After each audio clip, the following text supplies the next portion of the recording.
الحمد للہ رب العالمین والصلاة والسلام علی سید المرسلین اما بعد فاعوذ باللہ من الشیطان الرجیم بسم اللہ الرحمن الرحیم پڑھیے الصلاة والسلام علیک یا رسول اللہ وعلی آلک واصحابک یا حبیب اللہ الصلاة والسلام علیک یا نبی اللہ وَعَلَىٰ آلِكَ وَأَصْحَابِكَ يَا نُورَ اللَّهِ۔ درود پاک پڑھنے کے بے شمار فضائل و برکات ہیں۔ میرے آقا مدینے والے مصطفیٰ صلی اللہ تعالیٰ علیہ وسلم کے دور میں ایک بڑا یونیک اور بڑا انوکھا واقعہ پیش آیا۔ ماجرا کچھ یوں تھا کہ میرے آقا علیہ السلام کہیں تشریف لے جا رہے تھے تو ایک شکاری جو ہے وہ پیارے آقا کے قریب سے گزرا صلی اللہ تعالیٰ علیہ وسلم، اور اس کے ہاتھ میں ایک ہرنی تھی۔ اس نے ہرنی کا شکار کیا تھا۔ اللہ کریم نے اس ہرنی کو بولنے کی طاقت عطا فرمائی، اور وہ ہرنی نبی پاک علیہ السلام سے کہتی ہے کہ حضور میرے چھوٹے چھوٹے بچے ہیں، اس نے مجھے پکڑ لیا ہے، آپ ذرا ایسے کہیے کہ مجھے تھوڑی دیر کے لیے چھوڑ دے تو میں اپنے بچوں کو دودھ پلا کر واپس آ جاؤں گی۔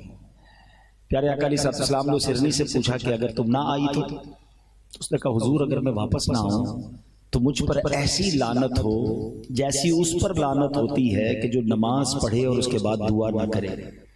حضور میں واپس نہ آؤں تو مجھ پر ایسی لعنت ہو جیسی اس پر لعنت ہوتی ہے جس کے سامنے آپ کا ذکر کیا جائے اور وہ آپ پر درود نہ پڑھے۔ اب نبی پاک علیہ السلام نے اس شکاری سے بات کی کہ اس ہرنی کو چھوڑ دو۔ شکاری پہلے انسپائر ہو گیا تھا، وہ جانتا نہیں تھا کہ یہ کون شخصیت ہے، کہ یہ کون ہے کہ جن سے میرا جانور باتیں کر رہا ہے۔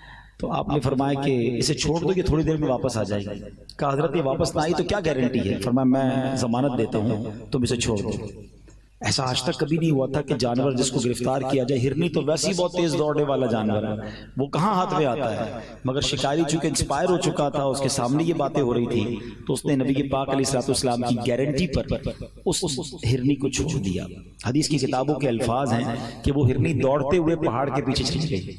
اب نبی پاک علیہ السلام اور وہ شکاری کھڑے ہیں، انتظار کر رہے ہیں، اور تھوڑی دیر بعد اس آسمان نے یہ منظر دیکھا کہ وہ ہرنی واپس پہاڑ کے پیچھے سے آتی ہے اور آ کر اپنے آپ کو سرنڈر کر دیتی ہے۔ اب وہ جب شکاری یہ سارا کچھ دیکھتا ہے نا کہ یہ کیسی ہستی ہے کہ جو جانور سے بات کر رہے ہیں اور جانور کی گارنٹی دے رہے ہیں، جانور واپس آ کر سرنڈر کر رہا ہے، وہ شکاری کلمہ پڑھ کر مسلمان ہو گیا، نبی پاک پر ایمان لے آیا۔ اب یہاں دو باتیں بڑی خوبصورت ہیں، اس حدیث کا ایک اگلا پارٹ موجود ہے وہ میں سناؤں گا آپ کو، مگر ماں ہی ہوتی ہے، بے شک وہ جانور کی ماں کیوں نہ ہو۔ اس ہرنی نے یہ نہیں کہا کہ حضور مجھے چھڑوا دیجئے، مجھے گرفتار کیا ہے، وہ کہتی میرے بچے بھوکے ہیں، مجھے انہیں دودھ پلانے کی اجازت دیجئے۔ یہی ماں ہے کہ جو اپنے آپ کو تکلیف میں ڈالتی ہے مگر بچوں کے لیے راحت کا سامان کرتی ہے۔ جن کی ماں حیات ہے کاش وہ اپنی ماں کی قدر کر لے، اور جن کی ماں چلی گئی اللہ کرے کہ ان کے لیے خوب اصالِ ثواب ہم کریں، ان کی روح کو خوش کریں، اللہ ہم سب کے والدین کی مغفرت فرمائے۔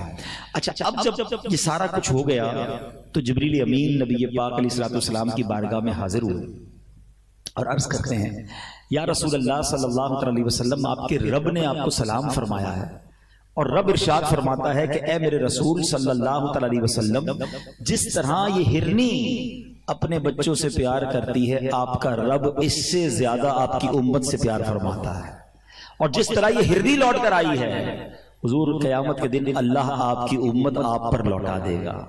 تو اے میرے پیارے اسلامی بھائیوں، یہ ہے درود پاک۔ اب اس واقعے میں دو بڑی اہم باتیں سیکھنے کو ملی ہیں کہ وہ کیا کہتی ہے حضور مجھ پر ایسی لعنت جیسی اس پر لعنت ہو کہ جو نماز پڑھے اور دعا نہ کرے۔ یہ بڑا پرابلم ہے، ہم دعا میں بڑی کنجوسی کرتے ہیں۔ آج کل ماشاءاللہ نمازی بڑھ گئے ہیں مسجدوں میں، اچھا یہ بھی الگ ٹرینڈ ہے کہ 5-6 روزے تک نمازی زیادہ ہوتے ہیں، آہستہ آہستہ پھر جانا شروع ہو جاتے ہیں، پھر آخری عشرے میں پھر آتے ہیں، پھر چاند رات سے بھاگ جاتے ہیں۔ تو اس بار ایسا نہ کریں، ہم پورے سال کے نمازی بنیں، ہم پورے سال کے لیے نماز ہم پر فرض ہے، نہ صرف رمضان کے لیے تو فرض نہیں ہے۔ اور دعا میں کیوں کنجوسی کرتے ہیں؟ دیکھیں دنیا والے پتہ کہ اگر آپ اور میں اچھا میں اگر یہاں سے شروع کروں نا تو سب کو ایک کاغذ اور قلم دوں کہ اپنی اپنی پرابلم لکھیں، تو شاید کچھ لوگ تو ایسے ہوں گے جو کہیں گے ایک کاغذ اور دے دو، پرابلم تو بہت ساری ہیں۔ پرابلم میں ہم سارے ہی ہیں، کوئی بیمار ہے، کوئی پریشان ہے، کوئی کاروباری، کوئی فیملی پرابلم سب کو ہیں، مگر پرابلم حل کرنے والے سے بات نہیں کرتے. حل المشکلات تو رب ہے، دافع البلیات تو مولا ہے. مصیبتیں حل اس نے کرنی ہیں. وہ کہتے ہیں نا ہم سب کے پاس جاتے ہیں، ہم رب کے پاس ہی نہیں جاتے. اچھا دنیا میں کیا کرتے ہیں؟ یار فلاں سے رابطہ ہو گیا نا تو مسئلہ حل ہو جائے گا، فلاں سے ذرا سیٹنگ ہو گئی تو مشکل حل ہو جائے گی. دنیا والے پتہ ہے کیسے ہوتے ہیں؟ آپ کسی سے ایک بار لائف میں ہیلپ مانگ لیں، اللہ نہ کرے کسی کی ہمیں ضرورت پڑے، لیکن ہیلپ مانگ لیں تو شاید وہ قریب ہو تو کر دے، لیکن دوبارہ جائے تو کہتے ہیں بھی تھوڑے دنوں پہلے تو کی تھی ہیلپ، پھر آ گئے. اب دوسری ہیلپ میں تھوڑا سا آپ کو ٹونٹ ملے گا، تھوڑا سا تانا ملے گا. تیسری بار جائیں تو یار لگتا ہے اس کی تو عادت ہو گئی ہے مانگنے کی. چوتھی بار میں موبائل نمبر بھی بلاک ہو جاتا ہے. یہ ہے دنیا، ٹھیک ہے نا. اور آؤ میں بتاتا ہوں میرے رب کی رحمت کیسی ہے. اللہ فرماتا ہے ادعونی استجب لکم، تم مجھ سے مانگو میں تمہیں عطا کروں گا. دنیا والوں سے زیادہ مانگو انہیں برا لگتا ہے، رب سے جتنا مانگو اسے اچھا لگتا ہے. وہ فرماتا ہے جو زیادہ مانگنے والا ہے میں اسے زیادہ خوش ہوتا ہوں، اور جو نہیں مانگتا اس سے رب ناراض ہوتا ہے. مگر ہم دعا ہی میں سستی کرتے ہیں. کیوں نہیں مانگتے رب سے؟ پوچھو دعا کیا ہے. مولا علی شیر خدا فرماتے ہیں جب میرا جی چاہتا ہے میں اللہ سے باتیں کروں، میرا جی چاہتا ہے رب مجھ سے باتیں کرے، میں قرآن پڑھنے لگ جاتا ہوں. اور جب جی چاہتا ہے میں اللہ سے باتیں کروں میں دعا کرنے لگ جاتا ہوں. یہ اللہ سے بات کرنے کا طریقہ ہے. نو سیکریٹری بٹوین یو اینڈ ہم، نو اپوائنٹمنٹ ریکوائرڈ. بڑے سے بڑے آدمی سے بات کرنے کے لیے ٹائم لینا پڑتا ہے، ٹائم بھی لمیٹڈ ملتا ہے. کوئی اپوائنٹمنٹ کی ضرورت نہیں ہے، کوئی ٹرانسلیٹر کی ضرورت نہیں ہے. جب جی چاہے ہاتھ اٹھاؤ، سر جھکاؤ اور اپنے رب سے باتیں کرنا شروع کر. تو بتاؤ نا اس کو پریشان، بتاؤ نا اس کو مصیبت میں ہوں، بتاؤ تو صحیح اس کو کس پرابلم میں ہوں. اکیلے میں مانگا کرو، مسجد میں بیٹھا کرو، نماز ختم ہو جائے پھر بھی بیٹھ جایا کرو. آج ہمیں کوئی بہت بڑا آدمی اپنے گھر میں بلائے اور کہے کہ یار 5-10 منٹ کی صاحب سے میٹنگ ہے، اور وہ کہے بیٹھ جاؤ تھوڑی دیر، آدھا گھنٹہ میرے پاس بیٹھو. باہر نکل کے دوستوں کو بتاتے ہیں یار میٹنگ تو 5 منٹ کی تھی، صاحب نے آدھا گھنٹہ بٹھایا. ہاں مجھے 1 گھنٹہ ٹائم دیا. دنیا والوں کے پاس گھنٹہ بیٹھو، بڑے آدمی کے پاس تو خوشی ہوتی ہے، اور اللہ کے گھر میں بیٹھنے کا ٹائم ہی نہیں ہے، دعا مانگنے کا ٹائم ہی نہیں ہے. سوچئے ہم کیا کر رہے ہیں. اور یہ سوچ لے کہ نماز پڑھ کر دعا نہ مانگنا یہ اللہ کو سخت ناپسند. یہ خاص قبولیت دعا کا وقت ہے. نماز پڑھنے کے بعد، قرآن پڑھنے کے بعد درود، کوئی بھی نیکی کرتے نا، ہر نیکی سے کیا ہوتا ہے؟ رحمت آپ کی طرف متوجہ ہوتی ہے. جب بھی کہتے ہیں کہ کوئی دعا کرنی ہو نا تو پہلے کوئی صدقہ دے کر 2 رکعت صلاۃ الحاجات پڑھ کے دعا کرو. جیسے ہی آپ کوئی نیکی کرتے رحمت الہی متوجہ ہو جاتی ہے. اب ہاتھ اٹھائیں، اب دعا کریں اور دل سے کریں. اللہ دلوں کے حال جانتا ہے. اللہ سے دعا کرنے کے لیے بہت مکفہ مسجع، بہت مشکل دعائیں یاد کرنے کی بھی ضرورت نہیں ہے. یاد ہو جائے تو ٹھیک ہے، ورنہ وہ تو دل کے حال بھی جانتا ہے. میں آپ کو ایک اور مشورہ دیتا ہوں، کبھی کبھی میں پریکٹس کرتا ہوں، اس لیے کبھی اللہ سے اپنی مادری زبان میں بات کرنا. ہاں کبھی آپ میمنی میں دعا کریں. آپ اگر پنجابی بیٹھے پنجابی میں دعا کریں، پشتو میرا کوئی بھائی سن رہا ہے اپنی زبان میں دعا کرو. اس کی جو کنیکٹیوٹی ہے نا وہ آپ کے دل سے نکلے گی. آپ پھر اکیلے میں بیٹھ کے مانگو، اور خاص طور پہ جو تہجد کا وقت ہے دعا میں بھی کبھی کبھی. دیکھیں ہمارا پرابلم کیا ہے، ابھی ماشاءاللہ محفل میں دعا ہوگی، ہمارے ہاتھ بھی اٹھیں گے، آنکھوں سے آنسو بھی نکل آئیں گے، اچھی بات ہے. لیکن جب بندہ اکیلے میں روتا ہے نا، جب کسی کو پتہ نہ ہو، میں جانوں میرا رب جانے. مجھے ایک بات بتائیں، کبھی ایسا لائف میں ہوا ہوگا آپ کے ساتھ کہ جب آپ تنہائی میں رات کو پریشان ہو کر اٹھ گئے ہوں گے. جب ماں میری بھی زندہ تھی، آپ میں سے کئیوں کی ماں چلی گئی ہوگی، جن کی ہے ان کے ساتھ ہوتا بھی ہوگا کہ ہم پریشان ہو کر ماں کے پاس جاتے تھے کہ ماں بہت تکلیف میں ہوں، پریشان ہوں، دعا کر دو. ماں کیا کرتی تھی؟ کیا وہ کروٹ بدل کر سو جاتی تھی کہ بیٹا تیرا مسئلہ تو حل کر؟ ماں بھی اٹھ جاتی تھی، وہ سینے لگاتی تھی، ہم سے زیادہ بے چین ہو جاتی تھی. مجھے بتاؤ میں رات اٹھ کر ماں کے پاس جاؤں اور آنسو بہا دوں تو ماں بے قرار ہو کر سینے لگا لے، تو اگر رات کبھی اٹھ کر تہجد میں ماں سے زیادہ پیار کرنے والے رب کے پاس جاؤں تو وہ کیوں نہ کرم کرے گا، وہ کیوں نہ مشکل آسان کرے گا. واٹ ایور پرابلم یو ہے، واٹ ایور کلیمٹی یو ہے، کوئی بھی مسئلہ میرے اور آپ کے لیے بڑا ہے. ہمارا ایک اور پرابلم پتہ ہے کیا ہے کہ ہم اپنی کلیمٹی کو، اپنی پرابلم کو کیلکولیٹر سے کیلکولیٹ کرتے ہیں کہ یار یہ تو ہو ہی نہیں سکتا، یہ قرضہ تو اتر ہی نہیں سکتا، یہ پرابلم سالو بھی نہیں ہو سکتا، کاروبار بڑا ڈیمیج ہو گیا ہے، صحت بڑی خراب ہو گئی ہے، ڈاکٹر کہتا ہے بڑا مشکل ہے، جناب فیملی میں بڑا ایشو ہے. میرا اور آپ کا ایشو ہے. میرا رب تو وہ ہے جو حضرت یوسف کو اندھیرے کنویں سے نکال کر مصر کا بادشاہ بنا سکتا ہے، جو دریائے نیل میں حضرت موسیٰ کے لیے راستے بنا سکتا ہے، جو حضرت صالح کے لیے پہاڑ سے اونٹنی نکال سکتا ہے. میرا رب تو وہ ہے جو حضرت سرکار دو عالم علیہ السلام کی مٹھی میں جو کنکر ہیں ان کو کلمہ پڑھوا سکتا ہے. میں اور آپ کچھ بھی نہیں ہیں، ہاں واقعی کچھ بھی نہیں ہیں، مگر ہم ہیں کس کے بندے؟ قرآن کیا کہتا ہے؟ ان اللہ علی کل شیء قدیر. وہ تو سر چاہے پر قادر ہے نا، میں اور آپ کچھ بھی نہیں ہیں. تو جب اس قادر سے کنیکشن ہے، اس قادر کا میں بندہ ہوں، تو پھر گھبراہٹ کیسے؟ مانگو نا اس سے. اور جب آپ یقین سے مانگتے ہو نا، ہمارا ایک اور پرابلم پتہ ہے کیا؟ ہم دعا بھی مانگتے اور بلیو بھی نہیں ہوتا. چلو مانگ لیتا ہوں لیکن ہونا کچھ نہیں ہے، پہلے سے ہی مایوس ہو، کچھ نہیں ہونا. علماء کہتے ہیں دعا اسی کی قبول ہوتی ہے جس کو یقین ہوتا ہے، جس کو رب پر بھروسہ ہوتا ہے. ایک بچے کا واقعہ ہے، نوجوان کا. ایک گاؤں میں بارش نہیں ہو رہی تھی، تو گاؤں کے سارے لوگ جمع ہوئے کہ کئی سالوں سے بارش نہیں ہو رہی تھی، ایک قطرہ بارش کا نہیں پڑ رہا تھا. سوکھ گئے، کھیت سوکھ گئے، کنویں سوکھ گئے، بہت پریشانی تھی. سارے گاؤں والوں نے مل کر پلان کیا کہ دعا کرتے ہیں، بارش کے لیے دعا کرتے ہیں. تو ایک نوجوان آیا ہاتھ میں چھتری لے کر. سارے گاؤں والے ہنسنے لگے کہ بے وقوف آدمی، کئی سال ہو گئے، ایک قطرہ بارش کا نہیں پڑا، تو چھتری لے کر آیا ہو. کہہ رہا مانگنے کس سے آیا ہوں؟ اللہ سے مانگنے آیا ہوں نا، بارش اسی نے دینی ہے. تو یقین، میں یہ یقین لے کر آیا ہوں کہ بارش تو ہونی ہے، واپس کیا بھیگتے ہوئے جاؤں گا.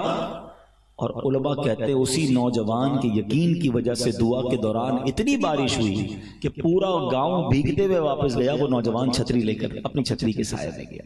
That's belief required. وہ یقین چاہیے. آپ کتنی بڑی پرابلم میں کیوں نہ ہو نا، وہ کیا خوبصورت بات شاعر مشرق نے کہی نا کہ اگر آج بھی ہو ابراہیم سا ایمان پیدا. What is required؟ ایمان ویسا. حضرت ابراہیم کا ایمان کیسا تھا؟ آگ میں کود گئے تھے نا کہ اللہ بچانے والا.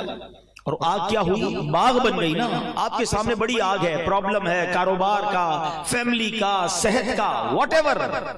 چاہیے کیا؟ اگر آج بھی ہو ابراہیم سا ایمان پیدا، آگ کر سکتی ہے انداز گلستان پیدا. وہ ایمان مل گیا نا تو آج بھی دکھوں کی آگ بھی گلزار بن جائے گی. تو یہ جو اس حدیث کا جو پہلا پارٹ ہے کہ دعا، خدا را ہو سکتا ہے اگلے رمضان میں ہم نہ ہوں، اس رمضان کو ہمیں اپنی زندگی کا آخری رمضان سمجھ کر گزارنا ہے تاکہ زیادہ عبادت کریں نا.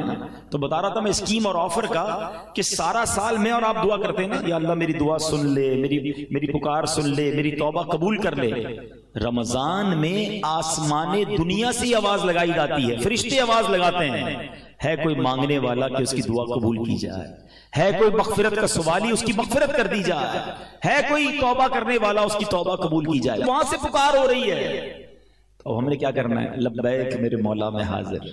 لیکن آج کل رمضان میں ایک الگ فینومنا کئی سالوں سے میں دیکھ رہا ہوں کہ کچھ لوگوں نے رمضان کو فوڈ فیسٹیول بنایا، سحری افطاری کے نام پر کبھی کدھر جا رہے ہیں، کبھی کدھر جا رہے ہیں.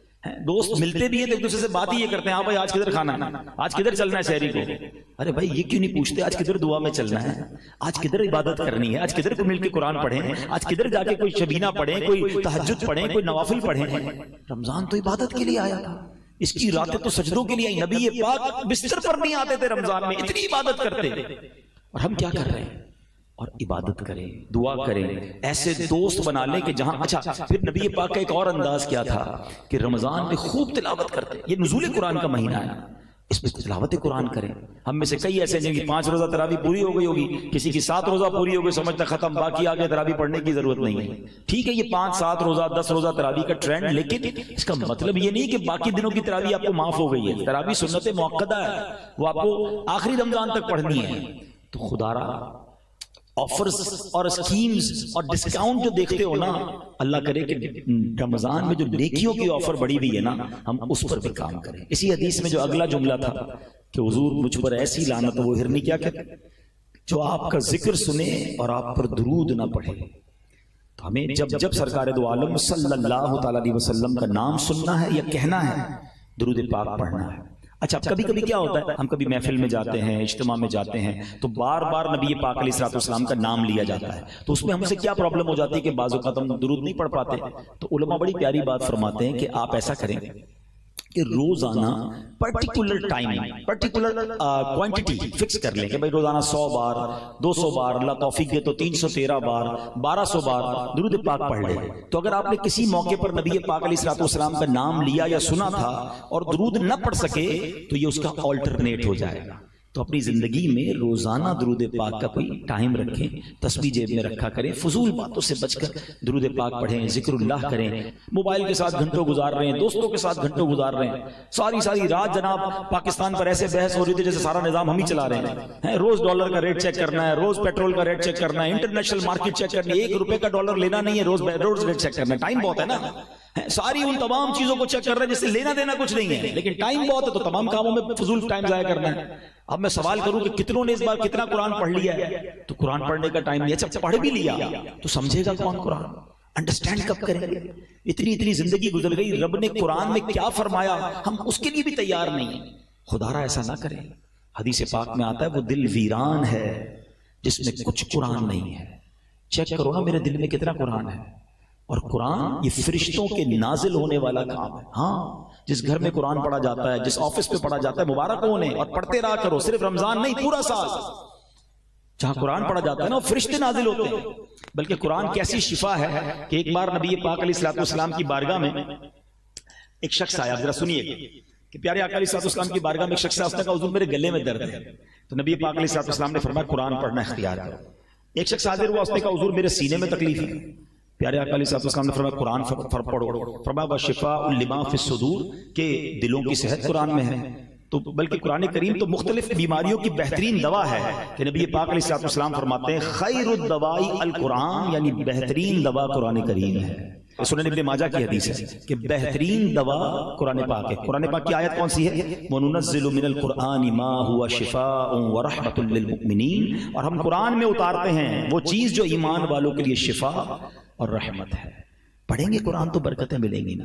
اور پھر قرآن کو جب انڈرسٹینڈ کرتے ہیں نا، بلیو کریں، جب آپ ڈائریکٹلی قرآن سے کچھ سیکھتے ہیں نا، اس کا جو نور اور اس کا جو سکون دل میں ہوتا ہے نا، انبلیویبل۔ اب میں صرف وقت تھوڑا ہے لے کر تو میں 2 صورتیں آیا تھا، لیکن میں چلیں ایک قرآن پاک کی صورت آپ کے سامنے پیش کرتا ہوں۔ اللہ کریم نے ماہ رمضان میں ایک ایسی رات عطا کی ہے جو one of the amazing night ہے۔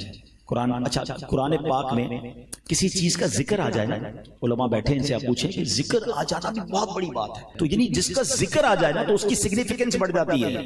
مگر جس رات کا میں ذکر کرنے جا رہا ہوں، اس رات کا ذکر نہیں آیا۔ اس رات کی امپورٹنس بیان کرنے کے لیے قرآن پاک میں پوری سورت نازل کر دی گئی ہے، ایک آیت بھی نہیں، پوری سورت dedicated for that particular night. Try to understand the importance of that night، کہ کیسی رات ہے کہ جس کا ذکر نہیں کیا اس کے لیے پوری سورت نازل کر دی ہے، اور کس خوبصورت انداز میں بیان کیا اس سورت کے بارے میں۔ اللہ قرآن میں فرماتا ہے بسم اللہ الرحمن الرحیم انا انزلناہ فی لیلۃ القدر وما ادراک ما لیلۃ القدر لیلۃ القدر خیر من الف شہر تنزل الملائکۃ والروح فیہا باذن ربہم من کل امر سلام ہی حتی مطلع الفجر۔ ودن اے منٹ تلاوت پوری ہو جاتی ہے، مگر اس کی امپورٹنس، اس کی جو اندر کی ایسنس ہے، کبھی ہم نے اس کو لینے کی کوشش کی۔ آئیے پہلے ذرا تھوڑا سا اس کا ترجمہ سنتے ہیں، پھر قرآن پاک کی سورت کا شان نزول آپ کو بیان کروں گا، ایمان تازہ ہو جائے گا۔ اب اس میں اللہ فرماتا ہے بے شک ہم نے اسے شب قدر میں اتارا، انا انزلناہ فی لیلۃ القدر، قرآن شب قدر میں نازل ہوا ہے۔ اب یہاں ایک بعضوں کا ذہن میں سوال آتا ہے کہ قرآن تو جبریل امین لے کر آتے تھے، نبی پاک کے پاس وہی لے کر کبھی باری باری آتے تھے، تو شب قدر میں کیسے نازل ہوا؟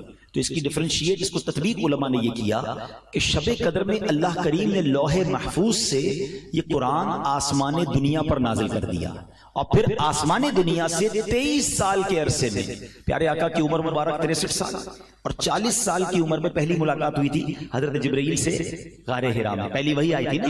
تو یہ 23 ایئرز کے اندر بتدریج پارشلی قرآن جبریل امین لے کر نبی پاک کے دل اقدس پر لے کر آئے، مگر شب قدر جو ہے یہ قرآن لوح محفوظ سے آسمان دنیا پر نازل کر دیا گیا۔ اچھا اب قرآن آگے فرماتا ہے وما ادراک ما لیلۃ القدر، تم نے کیا جانا لیلۃ القدر کیا؟ یہ بڑی عجیب سی بات ہے، دیکھا جائے تو قرآن ہم سے کیوں پوچھ رہا ہے؟ اے اللہ کے کلام، ہم سے سوال کیا جا رہا ہے کہ تم نے کیا جانا لیلۃ القدر کیا؟ تو علماء بڑی پیاری بات فرماتے ہیں کہ قرآن کا اسلوب ہے، قرآن کا ایک خوبصورت اسٹائل ہے کہ whenever Quran try to emphasize something اور try to explain something big، کوئی بڑی بات جب قرآن نے کرنی ہوتی ہے نا، جب اللہ کا کلام ہماری توجہ چاہتا ہے تو اللہ قرآن ہی میں سوال فرماتا ہے وما ادراک ما لیلۃ القدر۔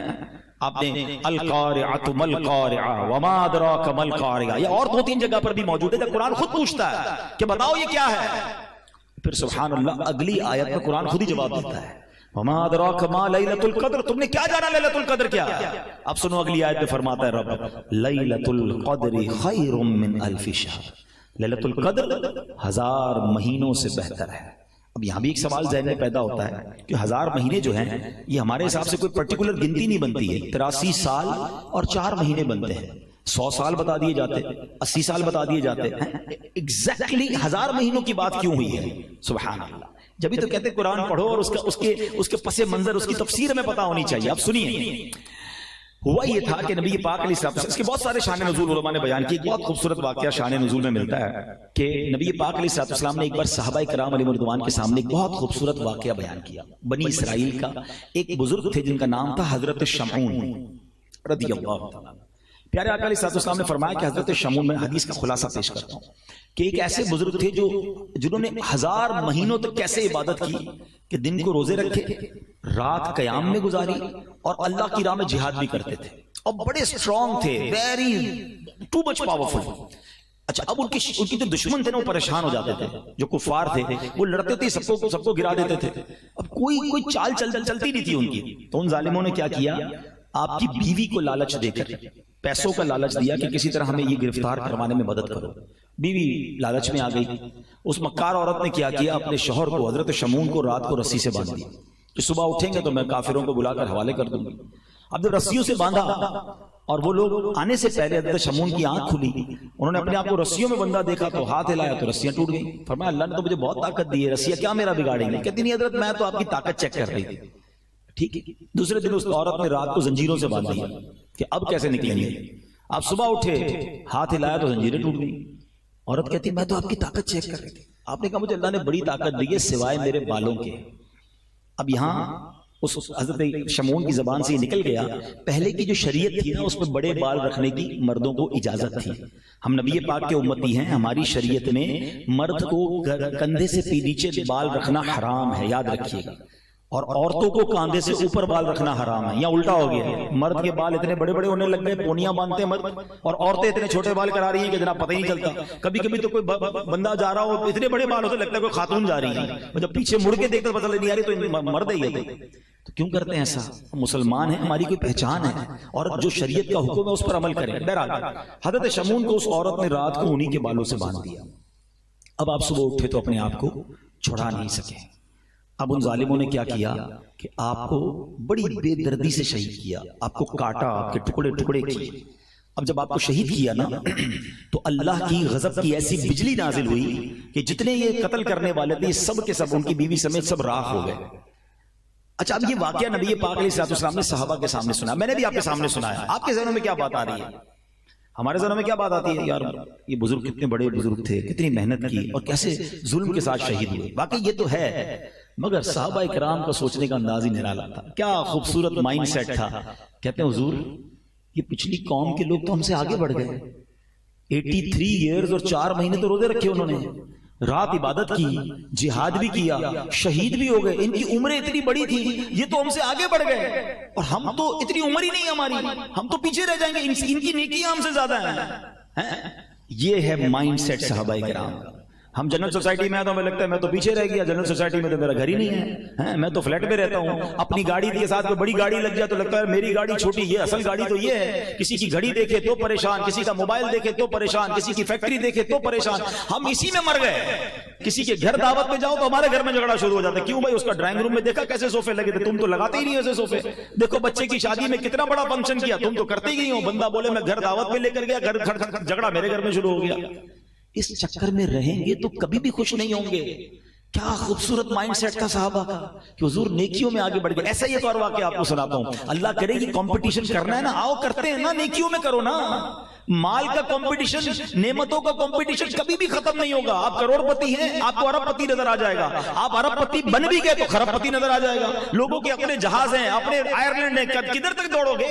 ہر بار آپ کو آپ سے اوپر والا کوئی مل جائے گا، آپ ٹینشن نہیں رہو گے. اچھا اس پرابلم سے پتہ ہے ایک اور پرابلم کیا ہو رہی ہے؟ ہم انجوائے نہیں کر رہے اپنی لائف کو. جو ہماری لائف ہے نا اس کو تو انجوائے نہیں کر رہے کیونکہ دوسرے کی دیکھ کے اپنی لائف ہی بری لگ رہی ہے. حالانکہ اللہ نے کروڑوں سے اچھا مجھے بنایا. ایک بار کیا ہوا، غریب صحابہ، مہاجرین جو تھے نا وہ غریب تھے، انصار بڑے ویل آف تھے کیونکہ وہ تو پہلے سے مدینے میں رہتے تھے. مہاجرین مکے سے ایمٹی ہینڈڈ مدینے گئے تھے. تو مہاجرین صحابہ نبی پاک کے پاس آئے. Look at the way of talk. اور ان کی تھنکنگ کیا تھی؟ کہتے حضور وہ عرض آپ سے کرنے آئے تھے. حدیث کا خلاصہ فرماؤ کیا کہنا ہے؟ کہیے کیا کہنا ہے. نبی پاک فرماتے ہیں کہ حضور مسئلہ یہ ہے کہ یہ جو انصار صحابہ ہیں نا، نماز ہم پڑھتے ہیں، نماز یہ بھی پڑھتے ہیں، روزہ ہم رکھتے ہیں، روزہ یہ بھی رکھتے ہیں، لیکن حضور یہ صدقہ کرتے ہیں ہم تو نہیں کر سکتے. یہ پیسے والے ہیں نا، یہ اللہ کی راہ میں خرچ کرتے ہیں ہم تو نہیں کر سکتے. ہم پیچھے رہ گئے نیکیوں میں. انہوں نے یہ نہیں کہا کہ حضور ان کے گھر اچھے ہیں ہمارے گھر اچھے نہیں ہیں، ان کے پاس پیسے ہیں ہمارے پیسے نہیں، ان کے کپڑے مہنگے ہمارے کپڑے نہیں. حضور وہ صدقہ خیرات کرتے ہیں پیسوں سے، ہم ہیں غریب. تو نبی پاک علیہ السلام نے پتہ کیا فرمایا؟ کہ پیارے آقا کی تربیت بھی دیکھو. فرمایا ایسا کرو، میں تمہیں ایسا وظیفہ نہ بتا دوں کہ جب تم وہ وظیفہ پڑھ لو، وہ عمل کر لو، تو جو تم سے آگے نیکیوں میں تم ان کے برابر ہو جاؤ. کہ حضور ضرور بتائیے. پیارے آقا نے فرمایا 33 بار سبحان اللہ، 33 بار الحمدللہ، 34 بار اللہ اکبر پڑھ لیا کرو. جو نیکیوں میں تم سے آگے نا تم اس سے برابر ہو جاؤ گے. They become happy. پیسے لینے تو آئے نہیں تھے، ثواب کا کمپٹیشن تھا، خوشی خوشی واپس چلے گئے. اب سنو، تھوڑی دیر بعد پھر آئے. کہتے حضور مسئلہ ہو گیا.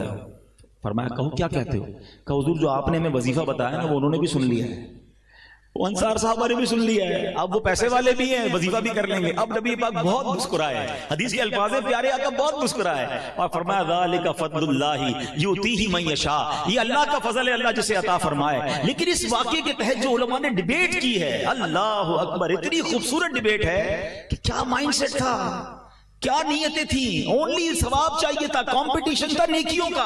بچپن سے ایک واقعہ ہم سن رہے ہیں مگر اس کا ایسنس کب لوگے؟ کہ حضرت عمر نے کیا کہا تھا غزوہ تبوک کے موقع پر کہ میں ویل آف ہوں، پیسے اچھے ہیں، آج ابو بکر سے آگے بڑھ کے دکھاتا ہوں. ہمارے پاس پیسے اچھے ہوں، یار اس بار کاروبار اچھا ہوا ہے، پڑوسی سے اچھی گاڑی لے کے دکھاتا ہوں. آج اس بار کاروبار اچھا ہوا ہے، دوست سے اچھا موبائل لے کے دکھاتا ہوں. پیسے بہت اچھے، اب دنیا کو بتاتا ہوں کیسا کام کیسے ہوتا ہے. ہم اس چکر میں ہی مر گئے.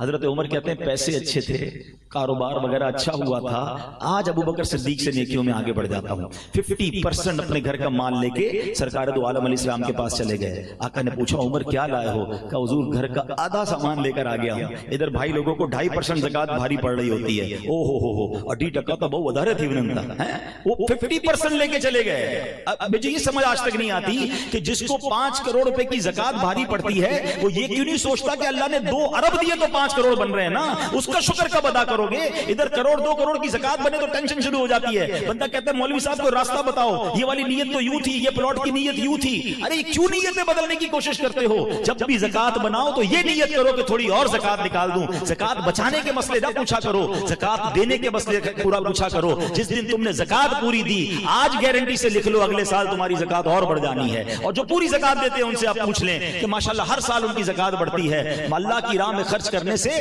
مال کم نہیں ہوتا. بتاتا ہوں کمپٹیشن کس کو کہتے ہیں. کہتے ہیں میں آدھا مال لے کے چلا گیا نبی پاک کے پاس. کہتے ہیں مجھے انتظار تھا صدیق اکبر کیا لاتے ہیں. اللہ اکبر. صدیق اکبر آئے، سر پر ایک پوٹلی ہے، ایک چھوٹا سا ٹوکرا ہے. اپیرنٹلی حضرت عمر سے مال تھوڑا تھا، یہ یاد رکھیے گا، یہ ایک اور خوبصورت بات سیکھیں گے آپ. اپیرنٹلی یعنی دیکھنے میں وہ مال حضرت عمر سے تھوڑا تھا. آ کر عرض کرتے ہیں حضور یہ میری طرف سے حاضر ہے. پیارے آقا نے پوچھا ابو بکر کیا لایا ہو؟ کہتے ہیں حضور گھر میں جو کچھ تھا سب لے آیا ہوں. ابو بکر گھر والوں کے لیے کیا چھوڑا ہے؟ کہ حضور گھر والوں کے لیے اللہ اور اس کا رسول کافی ہے، میں گھر والوں کے لیے کچھ بھی نہیں چھوڑ کر آیا، آپ کا نام چھوڑ کے آیا ہوں. اللہ اکبر. حضرت عمر نے وہ تاریخی جملہ فرمایا کہ آج مجھے پتا چل گیا کہ ابو بکر صدیق سے میں کبھی نیکیوں میں آگے نہیں بڑھ سکتا. اور سنو حضرت ابو بکر صدیق نے جب یہ صدقہ کیا نا، ارے ہمارے اور آپ کے صدقے کی اوقات کیا ہے. جبریل امین حاضر ہوتے ہیں اور سبحان اللہ نبی پاک سے کہتے ہیں حضور ابو بکر کو سلام رب فرما رہا ہے، اللہ کا سلام پہنچائیے اور پوچھئے ابو بکر سے کہ اس حال میں تم راضی ہو؟ سیدنا ابو بکر صدیق سے نبی پاک نے پوچھا ابو بکر تم اس حال میں راضی ہو؟ رب کا سلام آیا ہے۔ آپ زاروں کتار رونے لگے، سنگل پینی نہیں تھی۔ آج ہمارا چھوٹا سا نقصان ہو جائے اللہ سے شکوے، موڈ آف، فیملی سے جھگڑا شروع ہو جاتا ہے، کیا ہوا بھائی مارکیٹ ڈاؤن ہو گئی ہے۔ اب تو سنا ہے کئی فیملیز پہلے مارکیٹ کا ریٹ چیک کرتی پھر اپنے شوہر سے بات کرتی ہیں، نانا آج گال نہیں کرنی، مارکیٹ بہت ڈاؤن ہے، پاکہ جواب صحیح نہیں میرے۔ ہمارا یہ حال ہو گیا ہے کہ ہم تو اپنے گھر والوں سے ہمارا موڈ آف کر دیتے ہیں۔ حضرت ابوبکر صدیق کے پاس 1 روپیہ نہیں ہے اور رب پوچھ رہا ہے کہ ابو بکر تم رب سے راضی ہو؟ آپ زاروں کتار رونے لگے، کہتے میں اپنے رب سے کیسے ناراض ہو سکتا ہوں۔ اچھا حضرت ابوبکر صدیق نے کیا کیا تھا پتہ ہے؟ اتنا کلین سویپ کیا تھا اپنے گھر کو کہ سارا سامان تو دے دیا، اپنے بٹن بھی راہ خدا میں دے دیے، کانٹے لگائے ہوئے تھے۔ تو جو جبریل امین آئے تھے نا پیارے آقا کے پاس رب کا سلام لے کر، انہوں نے کرتے پر کانٹے لگائے ہوئے تھے۔ نبی پاک نے پوچھا اے جبریل کیسا لباس پہنا ہے؟ سنو جبریل امین کہتے حضور میں نے نہیں، اکیلے نے نہیں، آسمان پر جتنے فرشتے ہیں نا، آج اللہ کو ابو بکر کی ادا ایسی پسند آئی ہے کہ آسمان پر جتنے فرشتے ہیں حضور سب نے ایسا لباس پہنا ہے۔ ارے یہ تھے وہ لوگ جن کا کمپٹیشن تھا۔ میں آپ سے پوچھتا ہوں تمہیں پجیرو دیکھ کر، تمہیں V8 دیکھ کر، مرسیڈیز دیکھ کر تو لگتا ہے میرے پاس کب آئے گی؟ تمہیں تہجد گزار دیکھ کر کیوں نہیں لگتا کہ میں تہجد گزار کب بنوں گا؟ تمہیں حافظ قرآن دیکھ کر کیوں نہیں لگتا کہ یار عمر دونوں کی ایک ہے، اس کے سینے میں پورا قرآن ہے اور مجھے قرآن پڑھنا نہیں آتا؟ یہ والا کمپٹیشن کیوں یاد نہیں آتا؟ ہمارے اپنے آفس پر ہم کاروبار پہ بیٹھے ہوتے ہیں، ہمارا اکاؤنٹنٹ، ہمارا پیون، ہمارا کام کرنے والا کھڑا ہو کے نماز کے لیے جاتا ہے، ہم بیٹھے رہ جاتے ہیں اور ہماری نماز قضا ہوتی ہے۔ اس کو دیکھ کر یہ خیال کیوں نہیں آتا کہ یار یہ جنت کی طرف جا رہا ہے اور میں نمازی کیوں نہیں بن پا رہا؟ اپنی ایج کے علماء اور مفتیان کرام کو دیکھ کر کیوں خیال نہیں آتا یار یہ بھی 40 سال کے، میں بھی 40 سال کا، یہ عالم بن گئے، یہ مفتی بن گئے، یہ جنت کی طرف جا رہے ہیں، میں پیچھے رہ گیا۔ ہماری تو کمپٹیشن ہی دنیا بن گئی ہے۔ خدا را ایسا نہ کرو۔ اور صحابہ کرام کا لیلۃ القدر کے لیے اب سنو، باقی کی طرف پھر آتا ہوں ورنہ اس موضوع پر تو بہت ساری باتیں میرے پاس کہنے کے لیے۔ کیا کہا حضور؟ پچھلی قوم والے تو آگے بڑھ گئے، حضرت شمعون کی 1000 مہینوں کی عبادت، ہماری تو عمر ہی تھوڑی ہے۔ ہائے ہائے میرے آقا علیہ الصلوۃ والسلام کے دل پر رنج گزرا، قلب پر حزن گزرا، اور رب کو یہ کب گوارا ہے کہ حبیب پاک کے دل پر غم گزرے۔ جبریل امین آتے ہیں، کہتے حضور غمزدہ نہ ہو، آپ کے رب نے آپ کی امت کو ہر سال ایک رات ایسی دے دی ہے کہ جو اس رات میں عبادت کرے گا وہ حضرت شمعون کی 1000 مہینوں کی عبادت سے آگے بڑھ جائے۔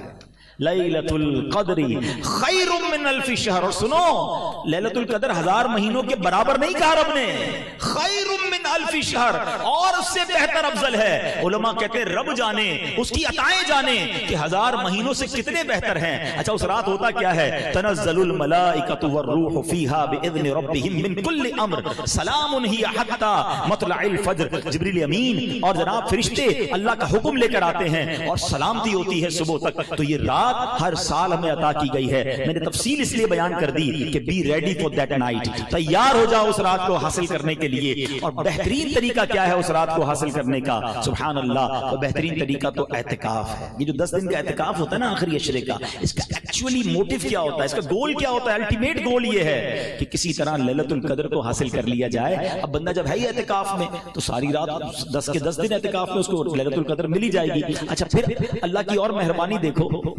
کہ یہ نہیں فرمایا کہ پورے سال میں کوئی بھی رات لیلۃ القدر ہوتی ہے، ہمیں 365 راتوں میں عبادت کر کے ڈھونڈنا پڑتا تھا۔ یہ بھی نہیں فرمایا کہ رمضان کی کوئی رات ہوتی ہے، اور نیرو سرچ کر دی گئی۔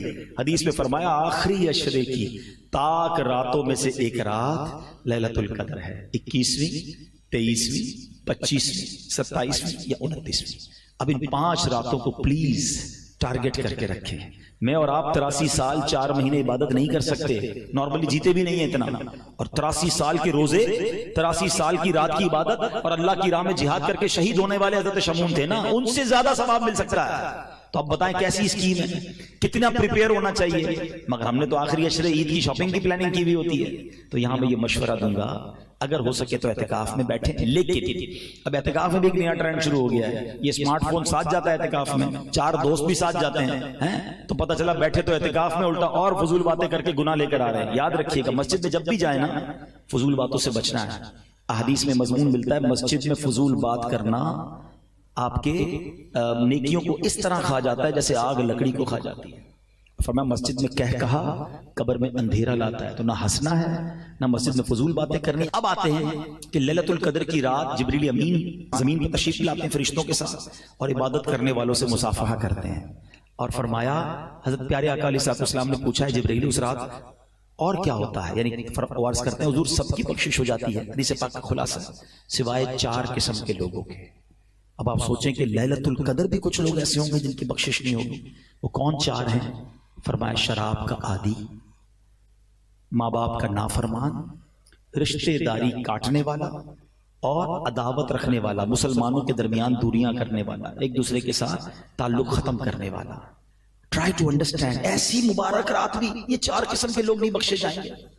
اب شراب کا عادی، خدا نہ خواستہ اگر میرا کوئی بھائی یہاں مجھے سن رہا ہے، انٹرنیٹ پر سنے گا، خدا را توبہ کر لو۔ اچھا آپ ان 4 جرموں کی امپورٹنس سمجھے، کتنے بڑے جرم ہیں۔ آپ نے شب برات کے بارے میں بھی سنا ہوگا کہ قبیلہ بنو کلب کی بکریوں کی تعداد کے مطابق مسلمان بخشے جاتے ہیں، گناہگار بخشے جاتے ہیں، مگر کچھ لوگ نہیں بخشے جاتے۔ آپ کو وہاں بھی یہ لوگ نظر آئیں گے، شرابی وہاں بھی نہیں بخشا جاتا، ماں باپ کا نافرمان وہاں بھی نہیں، رشتے داری کاٹنے والا ادھر بھی نہیں بخشا جاتا۔ اس کا مطلب یہ کتنے بڑے گناہ ہیں، مگر کسی کو احساس ہی نہیں ہے۔ اب تو سنا ہے شادیوں میں کولڈ ڈرنک کی طرح شراب پی جاتی ہے۔ اچھا شراب پیتے نہیں ہے تو کہتے ہیں میں تو بیٹھتا ہوں دوستوں کے ساتھ، کمپنی دیتا ہوں۔ آپ کو پتا ہے میرے آقا علیہ السلام نے 10 قسم کے لوگوں پر لعنت ایک ہی حدیث میں فرمائی ہے۔ مفتی صاحب بیٹھے، شراب پینے والا، پلانے والا، اٹھانے والا، بیچنے والا، لانے والا، یعنی ہر کیٹیگری پر لعنت فرما دی۔ اور ہم کہتے ہیں میں بیٹھتا ہوں، ادھر بیٹھتے جدھر رب کی لعنت برس رہی ہے۔ ذرا سوچے نا ہم کیسی گیدرنگ میں بیٹھتے ہیں۔ جتنے شرابی، جواری، چور، اچکے، غلط کام کرنے والے جتنے آپ کو مل جائیں پوچھ لو ان سے یہ عادت کدھر سے ملی ہے۔ گھر والے تھوڑی سکھاتے ہیں، یہ وہی گیدرنگ ہے جو شرابی بناتی ہے، جو نشئی بناتی ہے، جو چور بناتی ہے، جو غلط کاموں کی طرف لے جاتی ہے۔ سارے کام نارملی بری دوستوں سے ملتے ہیں، مگر ہم کہتے ہیں نہیں میں بہت پکا ہوں تو خالی ویاں تو میں تو صرف کمپنی دیتا ہوں۔ مجھے بتاؤ نا کبھی ایک فرسٹ گراؤنڈ فلور پر آگ لگ جائے تو فرسٹ فلور پہ کوئی رہتا ہے؟ بلڈنگ فوراً خالی کرتے ہیں کہ نہیں یار یہ آگ اوپر بھی آ جائے گی۔ جہاں لعنت برس رہی ہے، جہاں رب ناراض ہو رہا ہے، ان کے ساتھ بیٹھے ہوئے ہو۔ Please try to change your company. میں آپ کو ایک اور بات بتاتا ہوں، یہ ہمارا سالانہ مسئلہ ہے۔ ہر سال تقریباً مسجد نماز پڑھنے لوگ لگ جاتے ہیں۔ ہر سال کیا ہوتا ہے کہ رمضان کے بعد نماز نہیں پڑھتے؟ اچھا ہر سال وعدہ کرتے ہیں کہ یار اب میں پکا نمازی بنوں گا، اب توبہ کروں گا۔ 27 رمضان کو رو رو کے دعا کرتے ہیں، پھر پہلی 4 رات کو کیا ہوتا ہے؟ صرف ایک پرابلم ہے کہ آپ انہی دوستوں کے ساتھ دوستی لگاتے ہیں کہ رمضان کے بعد ہم ٹوپی لگائے نا تو لوگ خیر تو ہے مولوی ہو گیا کیا، پڑھ لی نا رمضان میں جتنی پڑھنی تھی، اب جمعہ پڑھ لینا۔ اب وہ دوست ٹونٹ کرتے ہیں رمضان کے بعد، اگر ہمارے اندر کوئی چینجنگ آئے نا دینی تو جانا اسی رات کو بیٹھنا انہی کے ساتھ ہے، تو وہ ہمیں اتنا ٹونٹ کرتے ہیں کہ ہم نیک نہیں بن پاتے۔ اگر واقعی آپ نے نیک بننا ہے نا you have to change your good company. آپ کو اچھی کمپنی کی طرف آنا ہوگا، بیڈ کمپنی سے نکلنا ہوگا۔ تو دوبارہ آتا ہوں میں، تو یہ ہو گیا شراب کا عادی۔ دوسرا ماں باپ کا نافرمان۔ خدا را اپنے ماں باپ کو مت ستانا۔ ماں باپ راضی تو رب راضی۔ جس کے پاس ماں باپ ہے نا قدر کر لو، پوچھو ان سے جن کے ماں باپ چلے گئے۔ خدا کی قسم رمضان میں بہت یاد آتے ہیں، اپنے ماں باپ کی قدر کیجیے، خوب دعائیں لیجیے۔ ماں باپ راضی ہو گئے نا تو انشاءاللہ خیر ہو جائے گی۔ اور تیسرے نمبر پر فرمایا رشتے داری کاٹنے والا۔ یہ بھی بڑا پرابلم ہو گیا ہے، میں ہم تو فلاں انکل کے گھر نہیں جاتے، فلاں چاچی کے پاس نہیں جاتے، فلاں ماموں کے پاس کیوں نہیں جاتے؟ انہوں نے دعوت میں نہیں بلایا تھا، انہوں نے افطار پہ نہیں بلایا تھا، گئے تو اچھے طریقے سے ملے نہیں۔ اتنی چھوٹی چھوٹی بات پر ہم رشتہ داریاں کاٹ لیں گے۔ خدا را محبتوں والا مہینہ ہے، برکتوں والا مہینہ ہے، ایک دوسرے سے تعلق بنا لیں، اس کو گھر پہ افطاری بھجوا دیں، اپنے گھر پہ بلا لیں، کچھ نہیں جاتا۔ اچھا میں جب اب اس طرح کے بات کرتے ہیں نا تو دماغ میں شیطان ڈالتا ہے یار مولانا صاحب بات تو ٹھیک کر رہے ہیں مگر غلطی تو ان کی تھی نا، میں کیوں معافی مانگوں، میں کیوں آگے جاؤں؟ کوئی بات نہیں۔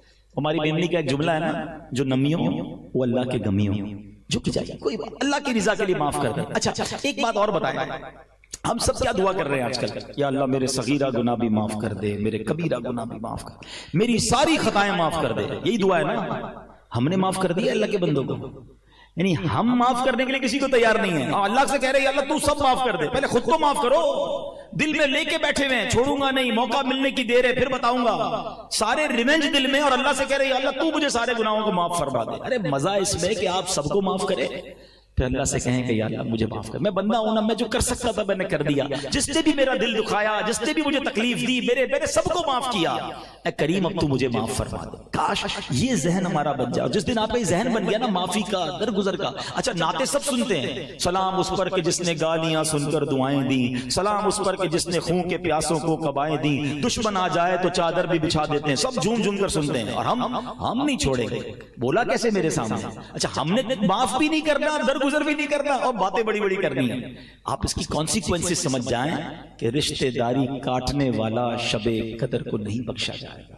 اچھا آپ اس رشتہ دار سے رابطہ کر لیں، وہ آپ کو کہے گا بھی 2 اوور بعد خیال آیا ہوا ہے، اتنے ٹائم بعد آپ کو خیال آیا، بولا ہاں یار میں بیان سنا، شب قدر آ رہی ہے، معاف کر دو، مل جائے گا۔ یقین کرے تھوڑی سی کوشش کے بعد محبت بڑھ جائے گی، اور اگر پھر بھی وہ آپ سے نہیں ملتا تو آپ بری ہو جائیں گے کہ آپ نے پہل کر دی، آپ نے محبت کا قدم بڑھا دیا۔ ہاں لیکن وہ قدم بھی محبت والا ہونا چاہیے۔ ہمارے ایک اور مسئلہ بھی ہے کہ کبھی کوئی غلطی ہو جائے نا تو معافی بھی ایسے مانگتے ہیں جس کی معافی مانگنے کی ضرورت ہوتی ہے۔ بھائی ہو گیا نا یار معاف کر دو، بول تو رہا ہوں، اب معافی مانگ رہا ہوں اور کیا پھر بھی نہیں کر رہے معاف، پتہ نہیں معافی مانگ رہے ہو لڑائی کر رہے ہو۔ معافی ایسے نہیں ہوتی ہے، لجاجت سے ہوتی ہے، پیار سے ہوتی ہے۔ تو اللہ کی رضا کے لیے نرمی کے ساتھ رشتہ داری جوڑ لیجئے۔ اگر کسی رشتہ دار کے ساتھ دوری ہے نا اللہ ناراض ہو جائے گا۔ ہمیں جنت میں جانا ہے، تھوڑی دن لائف ہے، محبت کے ساتھ پیار کے ساتھ رہیے۔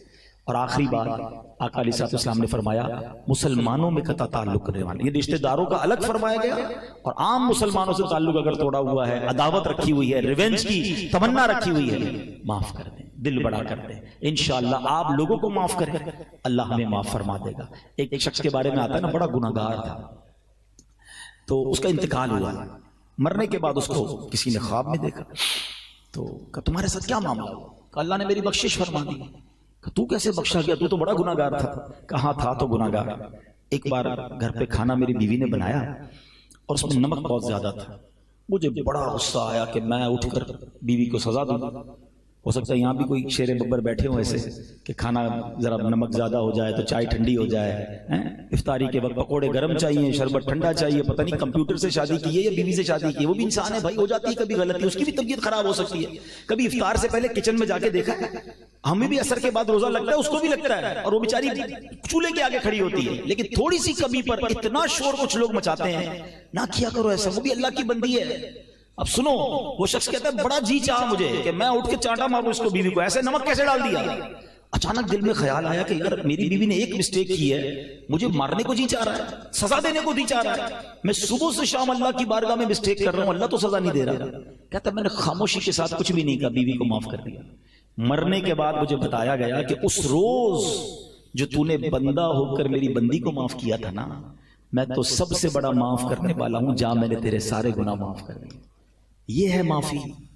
معافی نہیں کرتے یار، ملازم کو تو اتنا برا بھلا کہتے ہیں، اچھا وہ غریب بھی گالیاں سنتا ہے، اس کو پتہ ہے نوکری سے نکال دیں گے تو بے روزگاری بہت ہے، کہاں جاؤں گا، لیکن دل رکھتا ہے، وہ قیامت کے دن وہ کھڑا ہو سکتا ہے آپ کے لیے۔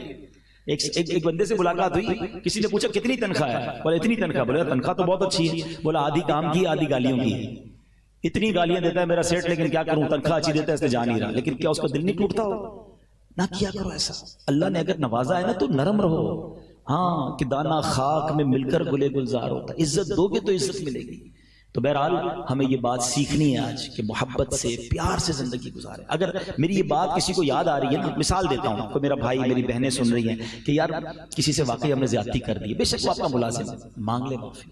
ہاں ہمارے پیر و مرشد امیر علیہ سنت ایسی تربیت فرماتے ہیں مدنی چینل پر، جبھی تو میں کہتا ہوں دیکھا کرو۔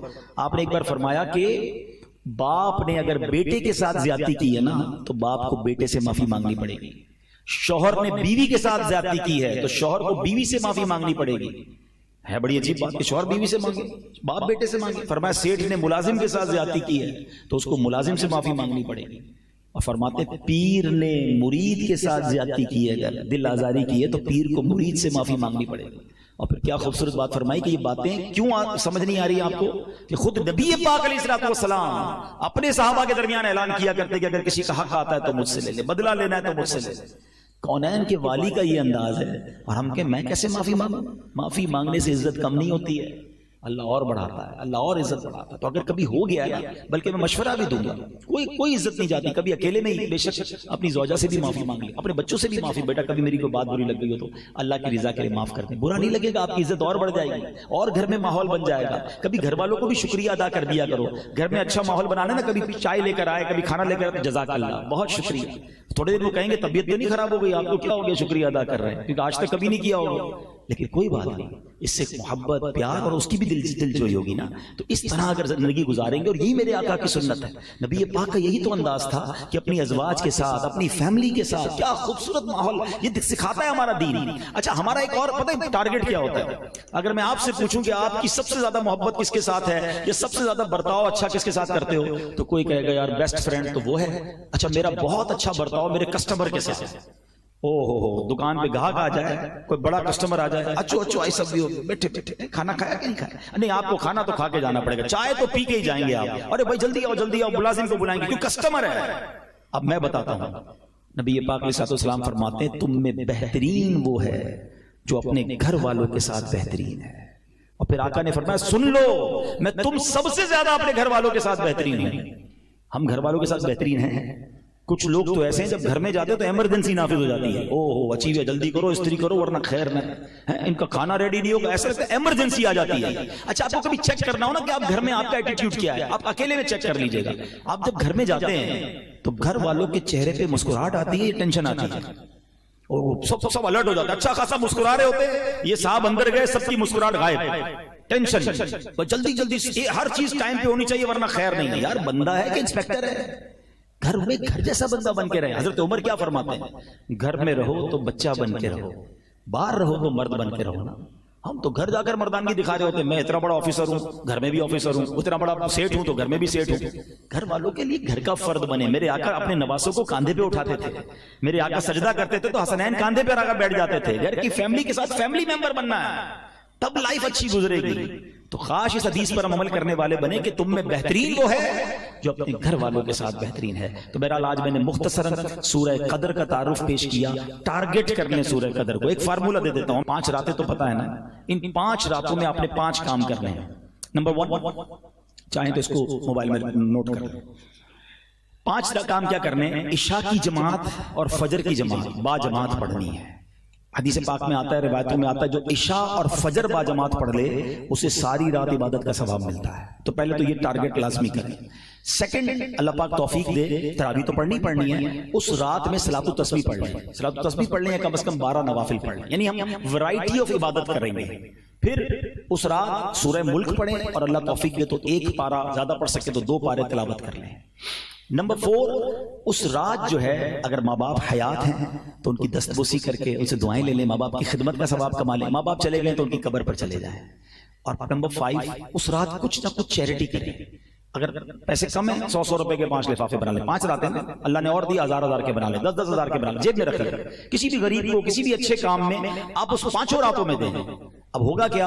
ان 5 میں سے جو بھی رات لیلۃ القدر ہوئی نا، ملٹی پلائی بائی 1000 مہینے ہر نیکی کا ثواب مل جائے گا. لیلۃ القدر خیر من الف شہر. پلان کر کے، ٹارگٹ کر کے، کوئی کھانا پینا نہیں اس رات. دوستوں کو کہہ دو، کبھی کبھی سیزن ہوتا ہے کنٹینر لگے ہوئے ہوتے ہیں فیکٹری میں، تو کیا کہتے ہو؟ نہیں بھائی آج نہیں آ سکتا، میرا کنٹینر جا رہا ہے، میرا بہت بڑی اہم میٹنگ ہے، 10-12 دن بہت کام ہے، بعد میں کھا پی لیں گے، بعد میں گھوم لیں گے. فیملی کو ٹائم نہیں دیتے جب سیزن آتا ہے. یہ لیلۃ القدر نیکیوں کا سیزن ہے، یہ آخری عشرہ دعاؤں کا سیزن ہے.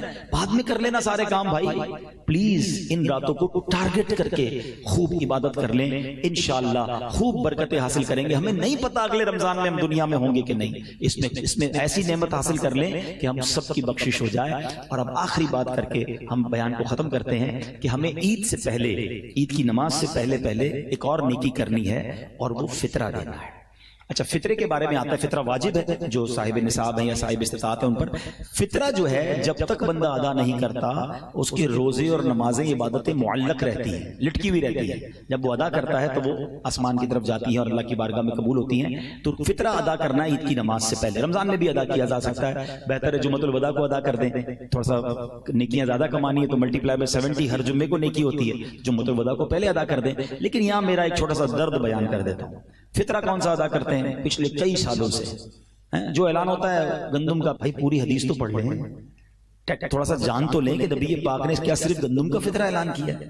میرے آقا نے حدیث پاک میں 4 فطرے اعلان کیے ہیں، کھجور کا، جو کا، کشمش کا اور گندم کا۔ 4th کیٹیگری، لوئسٹ کیٹیگری کیا ہے؟ گندم کا فطرہ ہے، اور ہم بھی گندم کا فطرہ دیں گے۔ کبھی ایسا ہوا کہ عید کے کپڑے لینے گئے ہوں کہ یار دکان پہ کیا سب سے سستا والا کپڑا دکھا دو، عید کے لیے لینا ہے، سب سے سستے والے جوتے دکھاؤ بچے کے لیے لینے ہیں، اپنے لیے برانڈڈ چیزیں ہیں، افطاری میں 50 قسم کا سامان ہے، فطرہ کون سا دینا ہے؟ گندم والا۔ یہ کیوں؟ اللہ کی راہ میں دیں تو بہترین دینا۔ یہ بھی شکرانے کا ایک انداز ہے کہ اللہ تو نے کروڑوں سے مجھے اچھا بنایا، روز افطار میں اجوا کھجور ہے تو بھائی اجوا کھجور کا فطرہ دو نا، لیکن انشاءاللہ اللہ کی راہ میں خوش دلی سے خرچ کریں گے۔